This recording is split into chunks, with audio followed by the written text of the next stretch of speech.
Hello, and welcome to Come Play With Us, a spooky storytelling podcast. My name is Leila, and I'm joined by my evil twin, Ruby.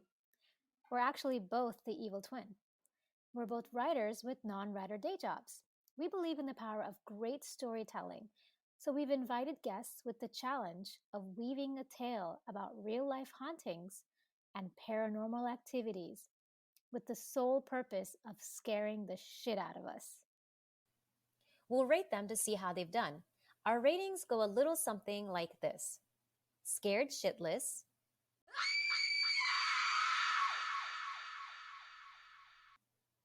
some chills, and I think I'll be able to sleep tonight.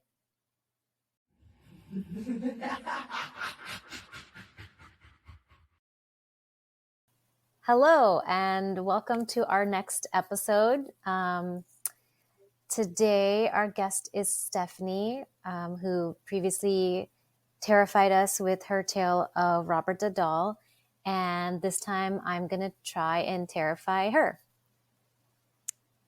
And I'm dismayed that both of you are in well-lit rooms, whereas I have all of my lights and curtains drawn.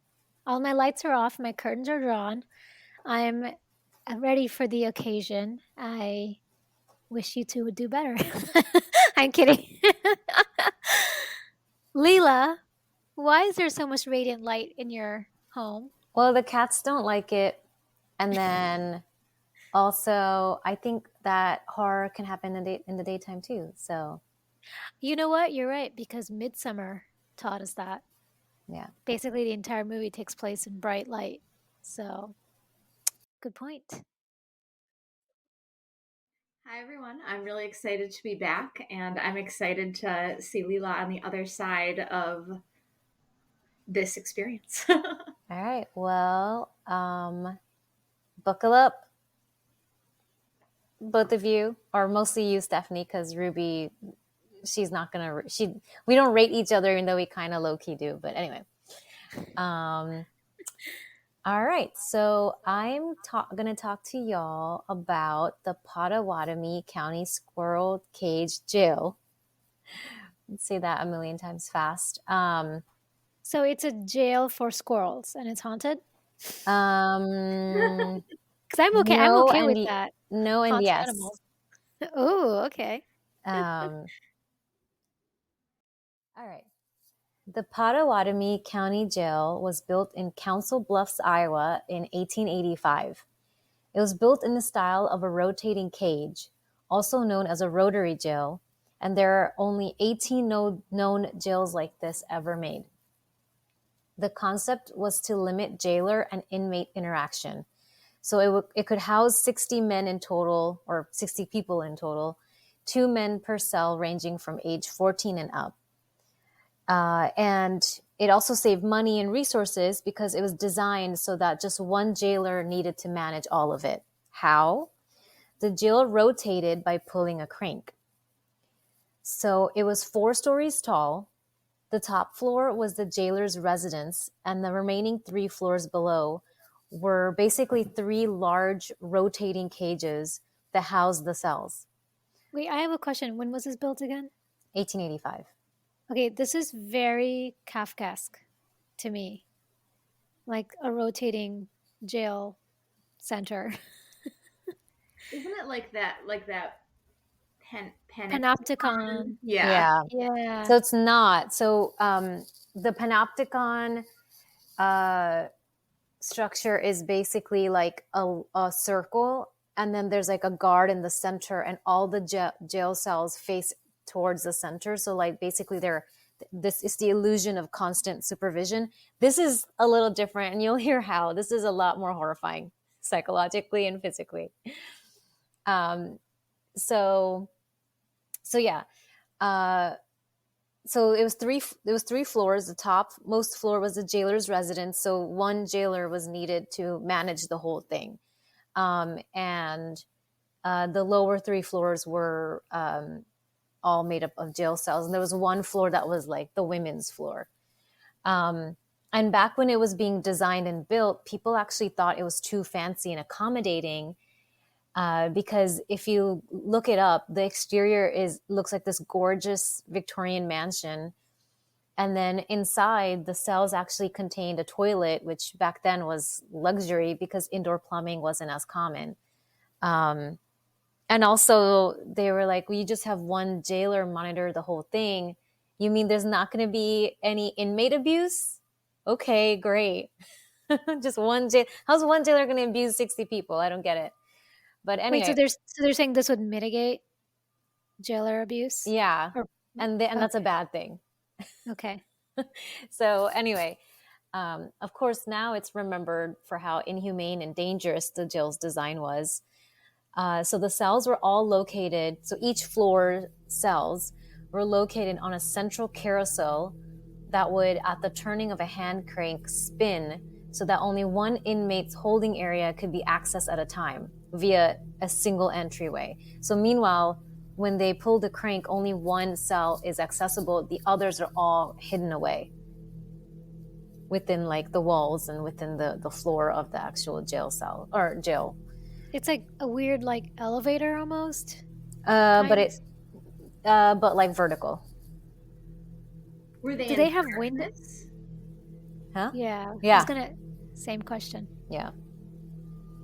So they're basically all in solitary then, unless they're cranked, so that they're not in solitary. I mean, they did have a solitary confinement, and it was even crueler because it was only 2 feet by 2 feet and 6 feet tall. And the longest anyone had ever stayed in was 10 days. I mean, imagine trying to sleep. How would you even, without your limbs, get, losing blood circulation and having to get amputated or something? Some of the reasons for being jailed was like larceny, lying, theft, things like that. I think the first inmates were like a family of 3, 2 parents and their daughter because of larceny, so I mean, we're not thinking high crimes here. We're thinking, but we did have an axe murderer, so I'll get to that. So anyway, sometimes the rotating mechanism would jam. I mean, this is the late 1800s, early 1900s. So sometimes the rotating mechanism would jam and get caught because each cell would need to be manually rotated so that it could align with the exit. And no one knew when it was it's not like they would say, okay, everyone is about to get rotated.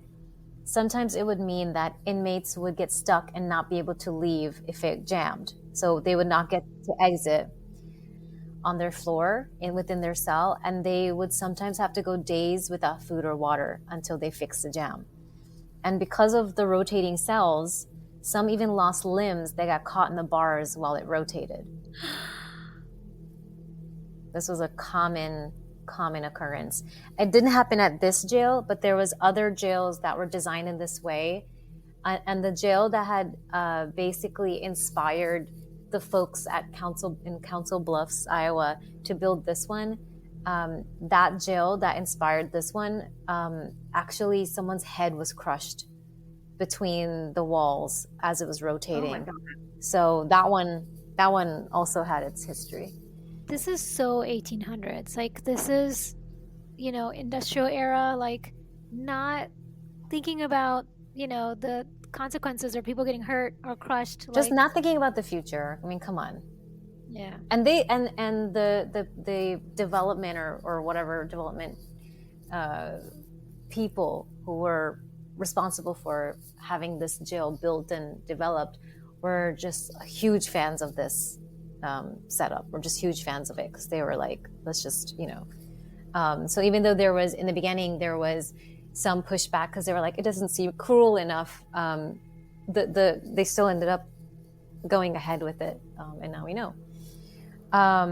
So eventually the jailer's residence that was on the very top floor got moved to the 3rd floor, not only due to the sewage backup, which was plaguing the building, which caused it to smell really bad on that floor, but also because of unexplained phenomena that was occurring up there.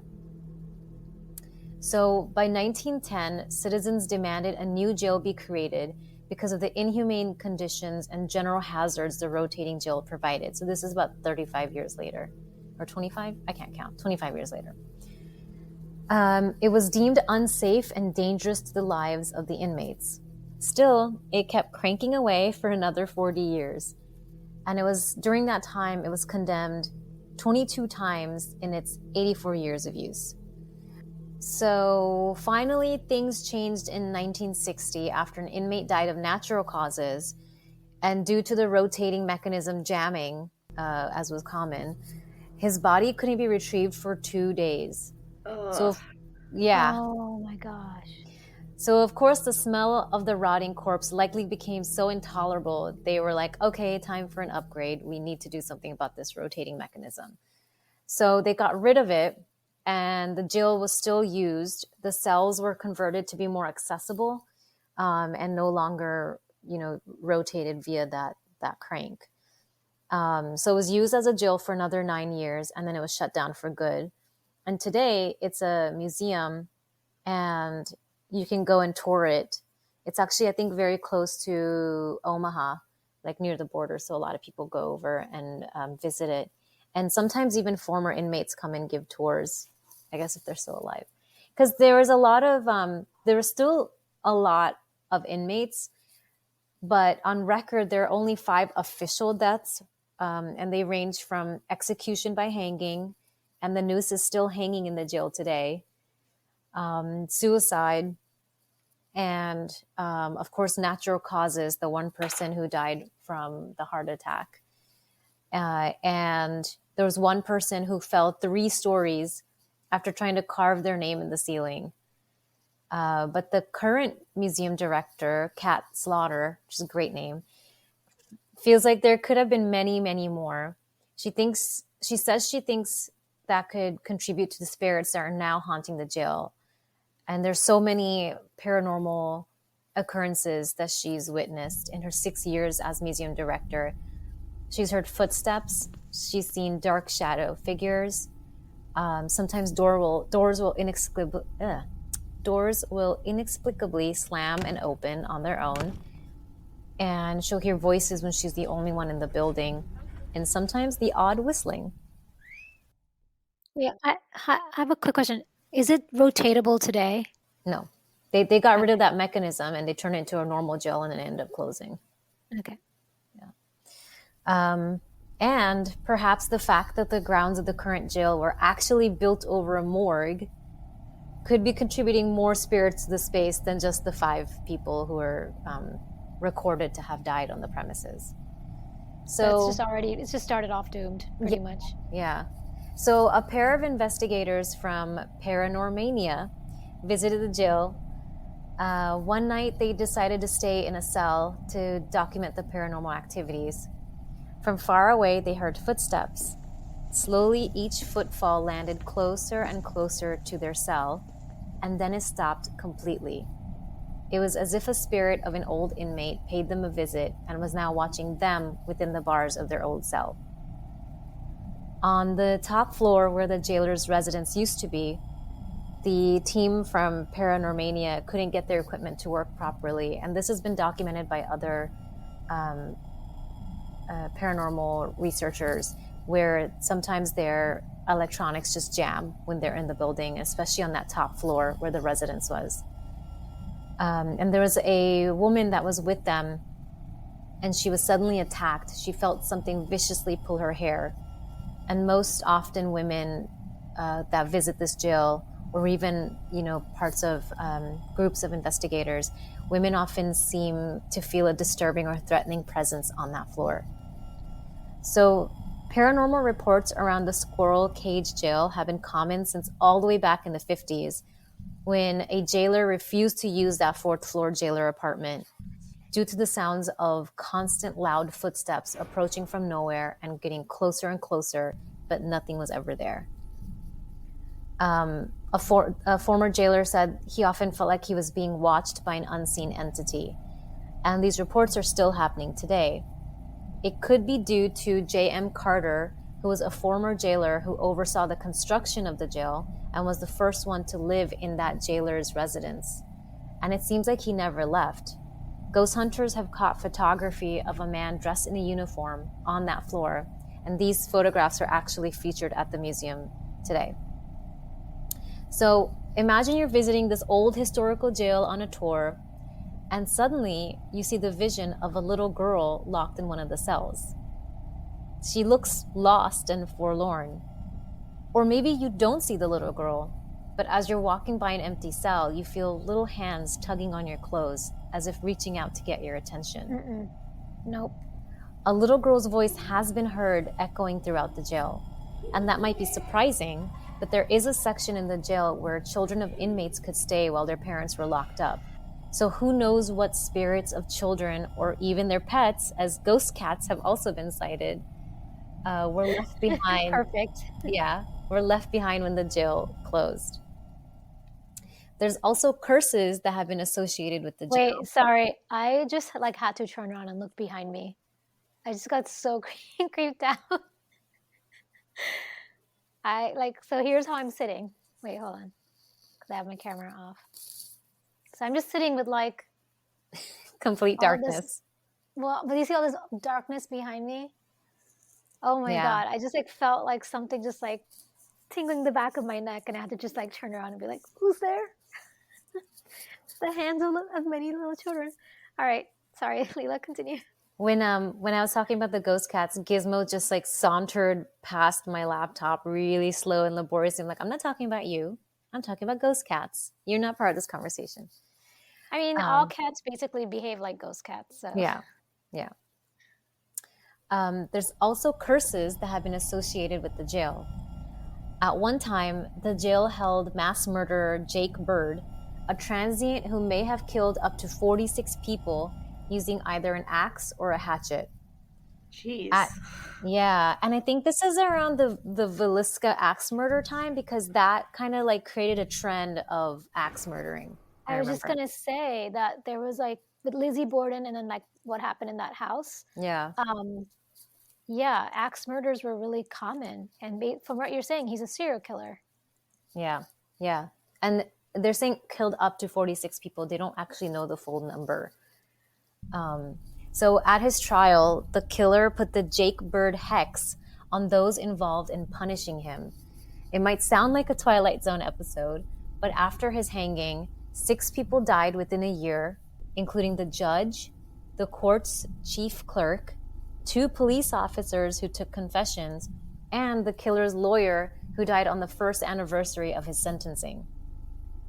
You should have done better, lawyer. You should have just, gotten me out of this. The spirits of the... that's too much of a coincidence, you know? Yeah. This is basically King Tut's tomb. Yeah, it's too much of a coincidence. The spirits of the inhumane and cruel squirrel cage jail are restless, reaching out to us from beyond the bars of their last known whereabouts, perhaps seeking our help, or perhaps something far more sinister. The end. That was a short one. Yeah.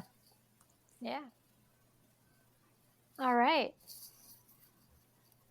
That was really creepy. Yeah? Okay. That's so delayed. I agree. That was really creepy. I'm surprised by how creeped out I was, but I think for me it was just the way that the jail cell is. It's not just we're not talking about a haunted house. We're talking about this really weird, macabre instrument of torture, pretty much, that houses all these people in the worst living conditions possible. And then the most horrific accidents and deaths. That really added to that, I think. What do you think, Stephanie? And they just kept going. I think that's the thing about it. It's they weren't this is terrible, so we're gonna fix this in some, it just kept going on for what, if it closed in 1960, you said that's what, 75 years? For all of this to happen. And then for them to keep continuing it on. I think for me, I got more creeped out when it was the specifics, the specific ghosts in the cell, and saying, exactly what they're haunting and why they're haunting. And that was very creepy. Yeah. It's it's very steampunk, isn't it? It's a very steampunk jail. So Stephanie, we have 3 ratings, and then you can explain why you felt that way. But basically, our ratings, the least scary is I think I'll be able to sleep tonight. The medium scary is some chills. And the most scary, which we gave your story for Robert the Doll, was scared shitless. So you can choose your rating and then explain why you felt that way. Okay. I feel like I feel so much pressure. We'll still be friends. We'll still be friends after this. We like doing this because we realize at some point that, like, you know, we have people come and tell us stories, but like, have we considered what goes into it? And there is pressure, like when you're telling a story, but then the pressure to rate it Yeah. is something totally different. Yeah. Okay. I'm going to go with, because I have to give my explanation, so I got to give my backstory. I'm going to go with scared shitless. Yes. It started out slow, I'll say, when it was just kind of the facts of the jail. But when the specifics really jumped in, and like the image of like a little girl in a jail cell, like grabbing you, and like the details about the serial killer, like that's when it shone the specificity. So, though honestly, I would love a ghost cat. I'll take a ghost cat. Like that did not. I'll take one. Me too, because I don't have welcome. to clean its ghost poos. So I'll take a ghost Yeah. cat. I'll take the Well, cuddling, the it'll furring. never eat or poop ever again. So you won't have to buy expensive cat food for it. I can travel. Like, it's, yeah. I also want to say I was scared shitless. So Leila, that's a good I win. double whammy. It's so interesting because it was relatively a very short story, or a very short like segment. But I think it's like what I mentioned earlier. Just this place already starts off so gruesome, and I'm thinking about like the stories of Kafka, and just how like this terrifying like mechanism, and just thinking about the people in it, and just putting myself in that place. And then the fact that it's haunted. A lot of times, like I told a story recently, Stephanie, about the Whaley House. It's famously haunted. You probably already know about it. Famously haunted, but the It's in ghosts San are pretty Diego. in San Diego. And the ghosts are pretty chill. They're like they'll like show up or leave a trace of their perfume or something like that. But to me, what's more scary is when they're more violent and more, grasping, and then there's a hex, and then I turned around for no reason to look behind me in the darkness, even though I'm not sitting in a jail cell. Like, yeah, I'm very impressed, Leila, by it was relatively short, but you really you found a really good location that has some really freaking scary, like, spirits that, like, they will harm you, Ooh, good job, Leila. Isn't it fascinating how how women tend to like feel attacked in That's also haunted places? very, very creepy. Like it just Yeah. makes it feel that, like the female inmates were probably assaulted, and the guard is still doing that today. Like that's so creepy. Yeah. When I don't know if you remember, Stephanie, when you and I were at Maurice Jamel together a while back, when we did our normal candlelight tour, not the advanced paranormal investigation. I don't know if you remember, I told you, but there was that one room of that one guy who was like a creep, and I had heard someone just go woo in my ear, like grunt in my ear, and oh, Ruby's gone. Okay, the ghosts got her. um, but yeah, it feels like ghosts tend to kind of go after women, or we just seem to be more perceptive, or we pick up things in a different way. I don't know. It's very interesting. I mean, I think women kind of have to be more perceptive with people. Like when you're a woman, you have to be more self-aware when you're walking down the street in general. So it makes sense to me that whether it's the living or something else, if you're just kind of more attuned to danger or someone paying too close of attention to you that they shouldn't be paying, you know. Yeah, maybe our heightened awareness of where we are in certain places just makes us heightened to everything else going around, even if it's spirits and stuff. Yeah. Well, thank you both for reading my story. Thank you for the scared shit list. Um, I was going for that, and yeah, Ruby, you're right. It's a shorter one, but I will say it was harder for me. I had to dig up a lot of research because everything has said something different. And even the tidbit about it having been built over the former grounds of a morgue, I got from like a TripAdvisor review where someone mentioned some of the historical stuff they learned, and that was one of them. So I had to do a lot of research, even on something so small, just to get the hauntings. And I'm sure this is like just barely scratching the surface. So thank you both. Thanks so much for listening. If you'd like to get in touch, you can reach us at podcomeplayWithUs@gmail.com. We'd love to hear from our listeners. So if you have real life ghost stories or paranormal encounters and you think it'll scare the shit out of us, please send them in. Until next time, goodbye. Bye.